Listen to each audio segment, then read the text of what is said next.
And okay, the computer reminds me that we are recording, and so let's go. Among all the subjects related to Italy taught in Japan, geography is probably one of the most overlooked. Language schools, university offers an extensive array of courses that range span from literature, history, art, you name it, you have it. But geography still consistently has less attention.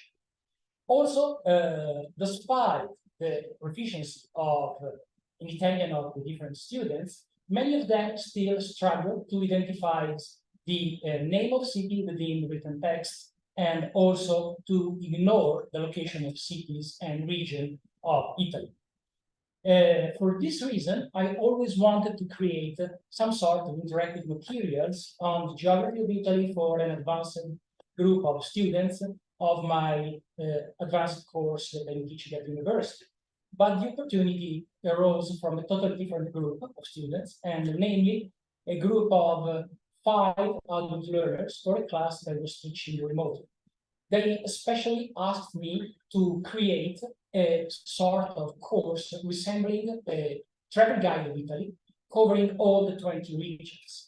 And their request was extremely interesting and also challenging, because it was perfectly in line with the request and the guidelines of the 1995 European Commission White Paper on Education that points and states that the acquisition of new knowledge through the foreign language was one of the main goals set for lifelong learning.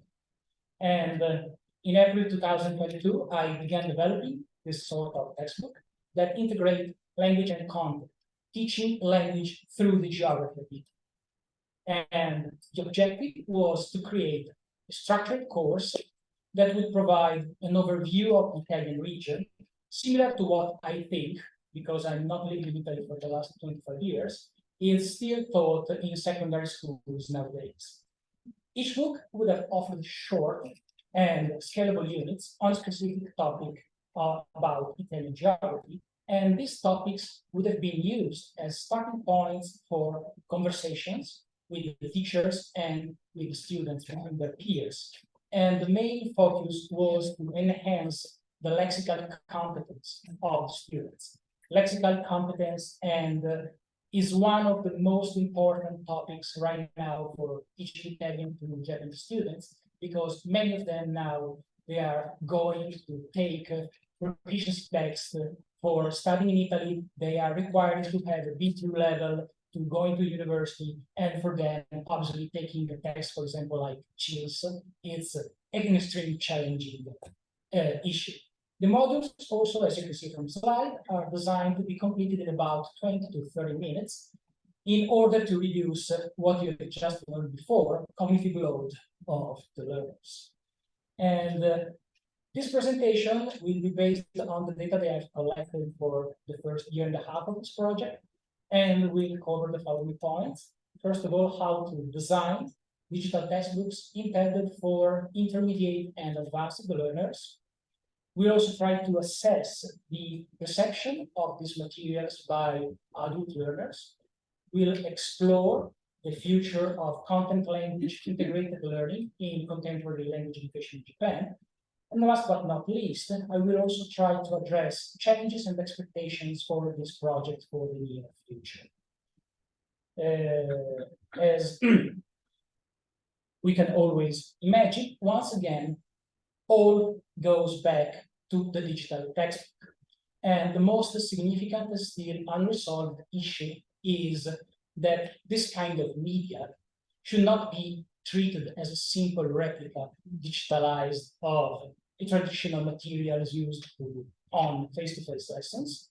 And I think that, as we have seen two presentations before, the recent pandemic has clearly demonstrated that simple PDF version of paper-based text are not effective in creating a challenging environment for students. I mean, challenging in the good sense, and enhancing challenging environment during remote lessons.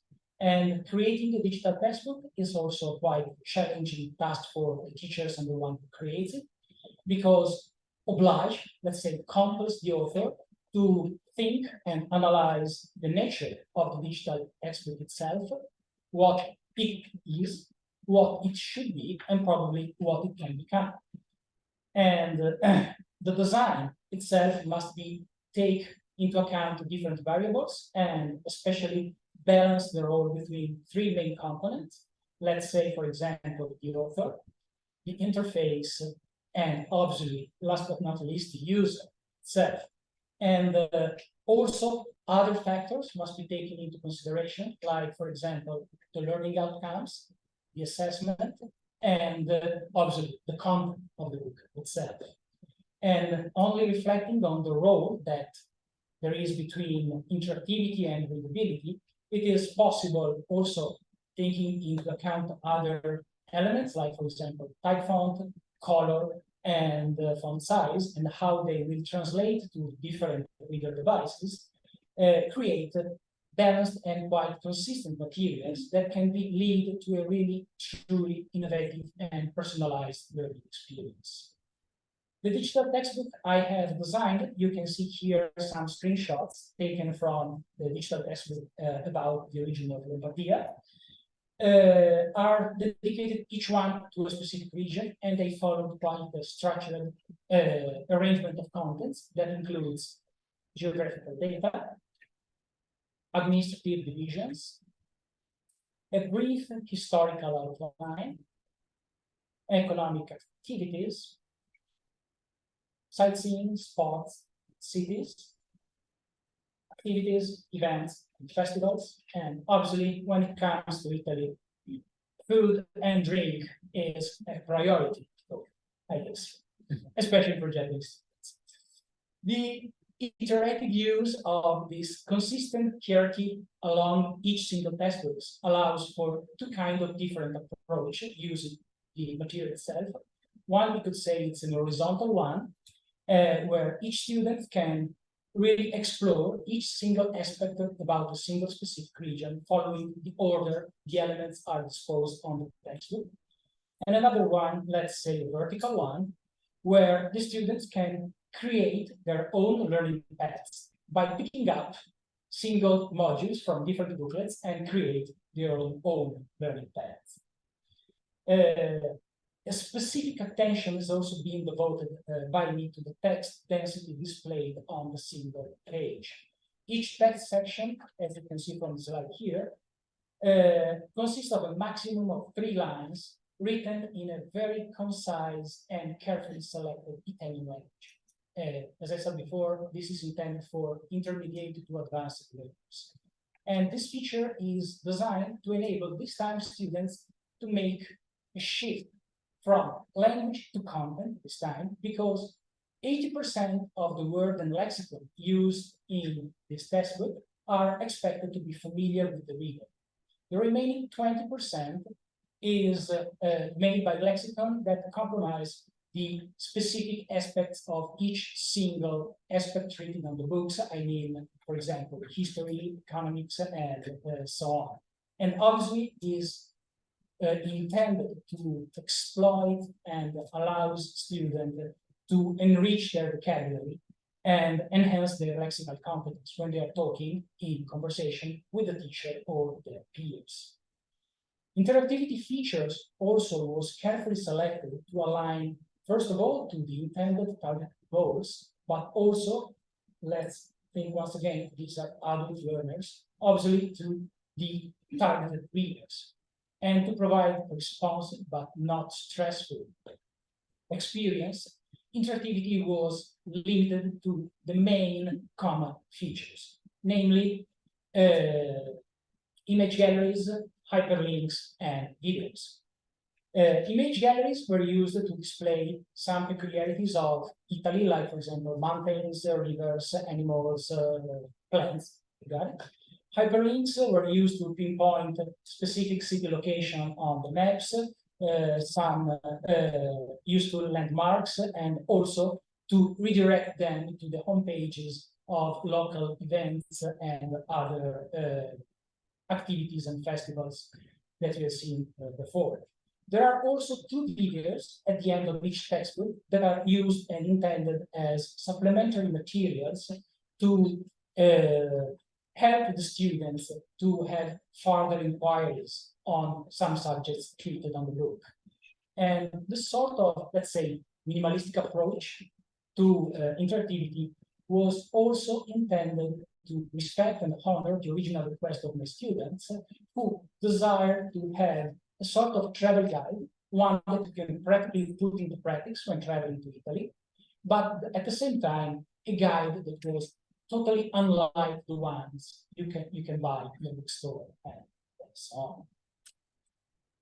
At the same time, it's almost of primary importance to objectively measure the students' response to the digital textbook and also their overall learning experience.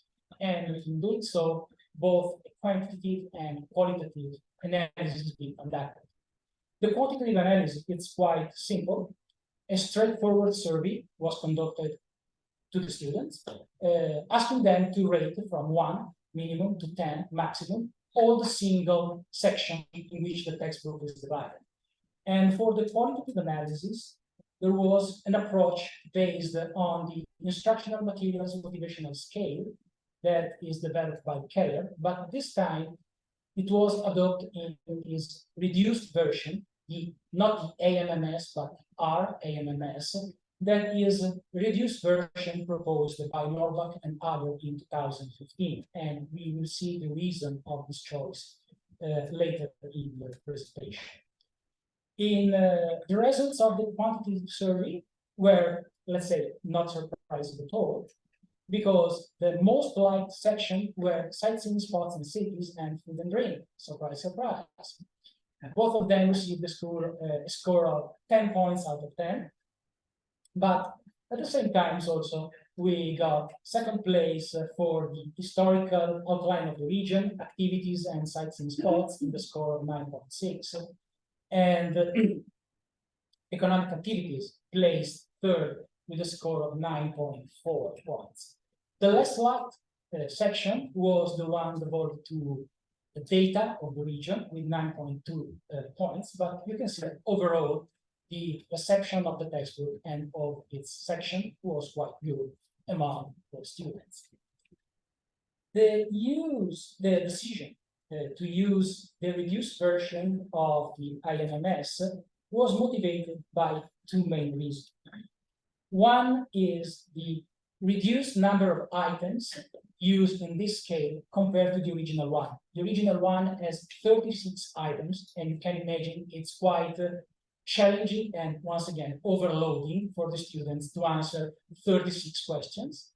And another one is a more technical one, because the reduced version of the IMS has a more balanced approach between the four constructs of attention, relevance, and confidence and satisfaction, because each of the single item is assessed through 3 single questions.